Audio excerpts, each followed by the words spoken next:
પાટણ હારેજમાં ભગવાન શ્રી રામની ભવ્ય શોભાયાત્રા યોજાઈ. વાલ્મીકી સમાજની દીકરીઓએ કરાવ્યું પ્રસ્થાન. નમસ્કાર દર્શક મિત્રો, SS2 ન્યૂઝને સબસ્ક્રાઇબ કરો અને અમને ફેસબુક અને ઇન્સ્ટાગ્રામ પર ફોલો કરો. જોડાઓ. પાટણ જિલ્લાના હારેજ શહેરમાં આજે ભક્તિ અને શ્રદ્ધાનો ત્રિવેણી સંગમ જોવા મળ્યો હતો.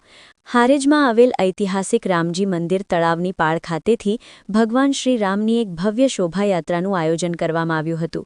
આ શોભાયાત્રામાં સમગ્ર હારેજ પંથક રામમય બન્યું હતું.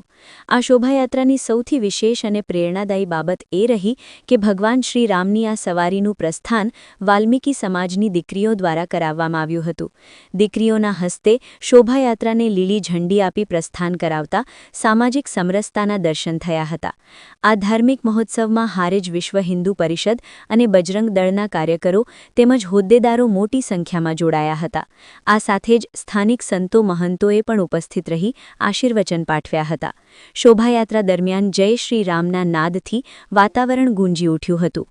હારેજની ધર્મપ્રેમી જનતાએ આ શોભાયાત્રામાં ઉમળકાભેર ભાગ લીધો હતો. શહેરના દરેક માર્ગો પર શ્રદ્ધાળુઓ દ્વારા ભગવાનનું સ્વાગત કરવામાં આવ્યું હતું. સ્થાનિક પ્રજાજનો અને વેપારી મંડળોએ પૂરો સાથ સહકાર આપી આ આયોજનને સફળ બનાવ્યું હતું. સમગ્ર હારેજ શહેરમાં ઉત્સવ જેવો માહોલ જોવા મળ્યો હતો. Bureau report Mukesh Thakkar, SS2 news, Patan.